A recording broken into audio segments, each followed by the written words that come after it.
কানাডায় যারা আসার জন্য পাগল তাদের জন্য আজকে ভিডিওটা খুবই ছোট ভিডিও।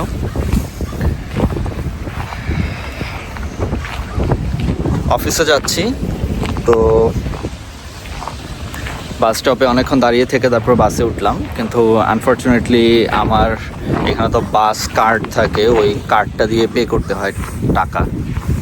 তো যখন বাসে উঠলাম আমি কার্ডটা যখন পাঞ্চ করলাম, সোয়াপ করলাম, তখন দেখি যে এটা হচ্ছে না, মানে ইনসাফিসিয়েন্ট ব্যালেন্স দেখাচ্ছে, মানে টাকা শেষ। তো এখন ড্রাইভারকে কি বলবো, পরে বললাম যে আমি সামনেই যেই 7-11 মেইন রোডের উপরে, সেখানে আমি নেমে যাবো, সেখান থেকে রিচার্জ করবো, তুমি কাইন্ডলি আমাকে একটু 7-11-এ নামিয়ে দাও। তো যাই হোক, সে এখানে নামিয়ে দিল। আমি যে এখন জটা থেকে দেখাই 7-11, এই যে 7-11, তো এখানে আমাকে নামিয়ে দিল। তো এখানে আমি টাকা রিচার্জ করলাম। এখন পরের বাস আসতে এখনও বাকি 5-6 মিনিট। তো ভিডিওটা করতেছি মূলত এই কারণে, এই যে দেখেন 2 দিন আগেই ভিডিও দিয়েছিলাম যে সেখানে দেখাচ্ছিলাম যে খুবই দারুণ সামার চলে আসছে, একদম রোডঘাট খুবই চমৎকার, অসাধারণ, দেখতে খুবই ভালো লাগছে এরকম। কিন্তু এই যে আজকে আবার দেখেন, এই যে আজকে যদি আবার এখানে দেখেন আপনারা, এই যে রাস্তাঘাট, এই যে আমার এইখানে ওই যে দূরে যে দিকে তাকাবেন একটু একটু গলেও গেছে এখানে গাড়ি ঘোড়া চলতে চলতে। এই যে পুরা লম্বা রোড ধরে সব আবার বরফে ঢেকে গেছে, স্নো। তাই এত আনন্দ, মানে খুশি হয়েছিলাম, বা সবাই অনেক আনন্দিত ছিল যে আচ্ছা সামারটা ফাইনালি আসতে যাচ্ছে। আগে বেশ কয়েকটা ভিডিওতেই বলছিলাম যে হ্যাঁ হয়তো সামার চলেই আসছে, কিন্তু তারপরেও বারবার আমার সাথে, মানে আমি ভুল বুঝছিলাম যে আসলে সামারের সময় এখনো হয় নাই। তো যাই হোক, গত কয়েকদিন কিন্তু বেশ ভালোই ছিল, এবং তখন মোটামুটি সবাই খুব হ্যাপি ছিল যে সামার চলে আসছে। আজকে মানে গতকালকে রাতে আমি ওয়েদার ফোরকাস্টিং দেখলাম, ওইখানে দেখলাম যে 80% পসিবিলিটি যে আবার স্নোফল হওয়ার। তো ঠিকই রাত্রেবেলা আমি যখন অফিস শেষ করে বাসায় গেলাম, তখনও কিন্তু সব কিছু দারুণ ছিল, কোনো সমস্যাই ছিল না, কোনো স্নো ছিল না। ঘুম থেকে যখন সকালবেলা উঠলাম, উঠে দেখি পুরা রাস্তাঘাট একদম সাদা হয়ে একাকার হয়ে গেছে, এবং স্নো রিমুভাল যে কার আছে সেই কার এসে সেই স্নো রিমুভ করা শুরু করেছে। এখন এই যে অফিসের উদ্দেশ্যে আবার আমি বের হলাম, এখন বের হয়ে দেখতেছি আবার সেই এসে একদম উইন্টারের মতো আবার সেই স্নো। ছোট্ট কাঠবিড়ালি দেখেন খাবার নিয়ে কোথায় যাচ্ছে।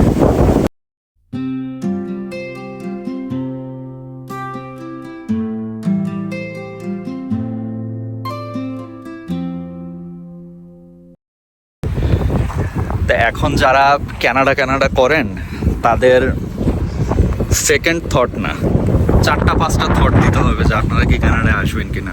হ্যাঁ, তাই আমি কাউকে নিরুৎসাহিত করছি না, বা আমি নিজেও কি আসি নাই, হ্যাঁ আমিও তো আসছি। বাট আসার আগে যে আগ্রহটা, যেই আবেদনটা থাকে, যে ভাইফটা থাকে যে ও মাই গড কানাডায় যাচ্ছি, হ্যাঁ নিঃসন্দেহে কানাডা অসাধারণ। আমি এখনও বলছি যে হ্যাঁ, কানাডা যদি আমাকে আসতে সুযোগ দেয় তাহলে কি আমি আসবো না? ডেফিনেটলি আসবো। কিন্তু এই শীতের কথাটা মাথায় রেখে আসতে হবে, কারণ এখানে প্রচণ্ড শীত। এই যে গত বছরের অক্টোবরে শুরু হলো ঠান্ডা, আর নভেম্বরের দিকে স্নো পড়া শুরু হলো, কিন্তু অক্টোবর থেকে ভয়াবহ ঠান্ডা শুরু। তো এই অক্টোবর থেকে এখন হচ্ছে এপ্রিল মাস, মানে এন্ড অফ এপ্রিল। তো তাহলে বলা যায় যে প্রায় 7 মাস এখনও কিন্তু শীত যায়নি। এখনও এই যে আজকেও আবার দেখতেছেন যে স্নো পড়ছে, এবং কালকেও আমি ফোরকাস্টিংয়ে দেখছি 80% পসিবিলিটি আছে। সো হয়তো আগামীকালকেও স্নো পড়তে পারে। তো যাদের ঠান্ডার প্রবলেম আছে বা যারা ঠান্ডাকে ভয় পান, তাদের জন্য কিন্তু এটা খুবই চিন্তার বিষয় যে কীভাবে এই ঠান্ডার সাথে আপনারা নিজেকে মোকাবেলা করবেন। তো খুব হতাশ হলাম আজকের এই ঠান্ডাটা দেখে, খুবই কষ্ট পেলাম। এই জন্য এখন ভিডিওটা করতে ইচ্ছা করলো, বিষয়টা আপনাদের সাথে শেয়ার করতে ইচ্ছা করলো। বাসের টাইম হয়ে গেছে, এখন আমি রোড ক্রস করব। রোড ক্রস করে ওই পাশে যেয়ে বাস স্টপে দাঁড়াবো। কিছুদিন আগে এখানে পুরা স্নোয়ের ঢিপির মতো হয়ে গেছিল, একদম পাহাড়ের মতো। এগুলি সব সরিয়ে ফেলেছে এখন। ওই যে বললাম যে সামারের ভাইব চলে আসছিল, এখন এই যে আজকে আবার স্নো পরে এই যে অলরেডি আবার একটু পিচ্ছিল পিচ্ছিল হয়ে গেছে। আর কিছু বলার নাই। এই যে বাস স্টপ, এখানে দাঁড়িয়ে আছি। যারা ওয়ার্ক পারমিটে আসবেন বা যারা স্টুডেন্ট ভিসায় আসবেন স্টাডি পারমিটে, সবার জন্যই এটা অ্যাপ্লিকেবল যে আপনারা কতটুকু ঠান্ডার সাথে সহনশীল হতে পারেন। আমি ভিডিও করছি, আমি আর ফোন হাতে ধরে রাখতে পারতেছি না, এত ঠান্ডা, একদম বরফে জমে যাচ্ছে। এই যে এখন বাস থেকে নামলাম, ইউনিভার্সিটি এরিয়াতে চলে আসছি।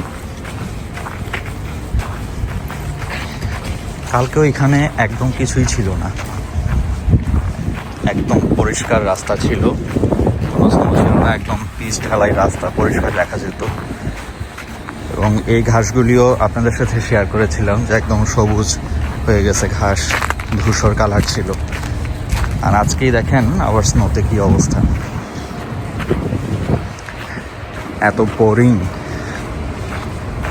স্পেশালি ম্যানিটোবা প্রভিন্সেই এতটা বেশি ঠান্ডা, আরও মনে হয় 2-1টা প্রভিন্সে আছে, আবার অন্যদিকে এত বেশি একটা নেই।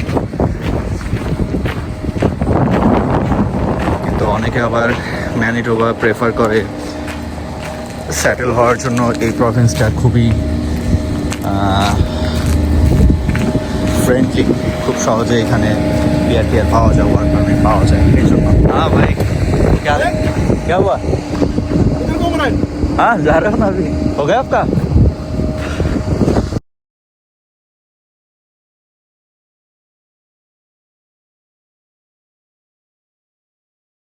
অফিসে ঢুকলাম, এটা হচ্ছে হলের ভেতর থেকে বাহিরের ভিউ, যেখান থেকে ওই যে রেড রিভার নদীটা দেখা যায়, আপনাদেরকে আগে দেখিয়েছিলাম।